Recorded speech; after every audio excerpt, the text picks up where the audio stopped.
Hey guys, welcome to the channel. Today we're going to be showing you how to do a pan-seared ribeye steak. First thing we're going to do is we're going to square up this ribeye loin by cutting off both of the end caps.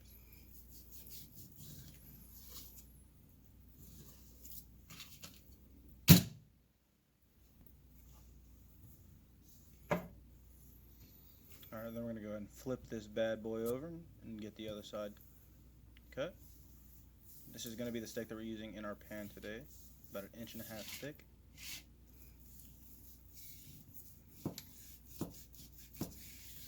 And what I want you to notice here is all of that marbling that is in that steak, all that fat in there is just going to melt down, make that steak nice and tender and juicy. Lots of flavor. This little part right here is the spinalis. This is the most tender part of the ribeye. It's my favorite part. It's the most soft and juicy part of the ribeye.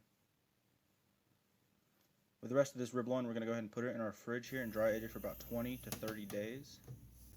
I'll have a video on that soon. Alright, next thing we're going to do is we're going to season this steak. A little bit of salt, a little bit of black pepper, and a little bit of garlic powder. I'm going to make sure you use quite a bit of salt since this is a thick steak. You want to make sure that it has a lot of flavor. A little bit of black pepper.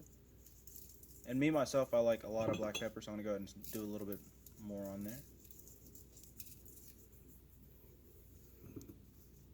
A little pinch of garlic powder.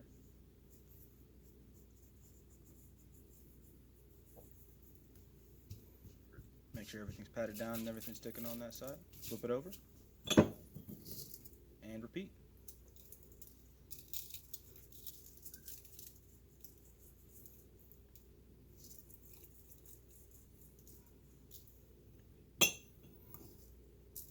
Like I said, this is a thick steak. You want to make sure that it is nice and seasoned.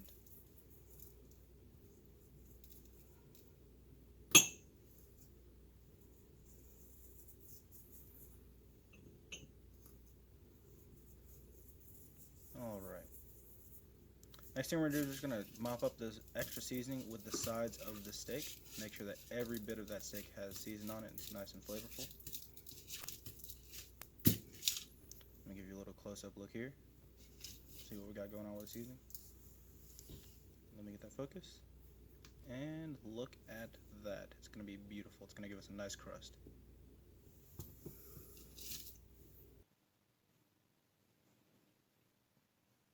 Alright. Next thing you're going to do is you're going to have a nice medium-high hot pan. Make sure it's almost smoking. And we're going to put about a tablespoon or 2 of olive oil in there. We're going to roll the pan around and make sure that that bottom is evenly coated. Like so. We're going to just grab our steak, and whenever you lay it in there, make sure you lay it away from you to avoid splashback. And you want to hear that steak searing. If you don't hear it, I want you to take it out of the pan and turn up your heat a little bit. Do about 4 minutes on that side and give it a good little flip. Take a look at this crust that we got going on here. And look at that. A beautiful golden brown crust. Do about 4 minutes on the other side.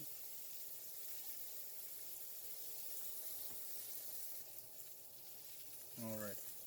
Just setting up the cutting area here. Make sure that whenever you cook a steak, you always want to rest it at the end of the cooking session for about as long as you cooked it. And since we did 4 minutes on each side, we're going to rest for about 8 minutes. Let's take a look at that bottom side right quick. We're just going to go ahead and cut into this and see what our temperature is looking like on this steak. Should be a nice medium rare, which it is. Look at that. Cut me off a little piece here and try it out. It's delicious. Thank you guys for watching. Make sure you like and subscribe and stay tuned.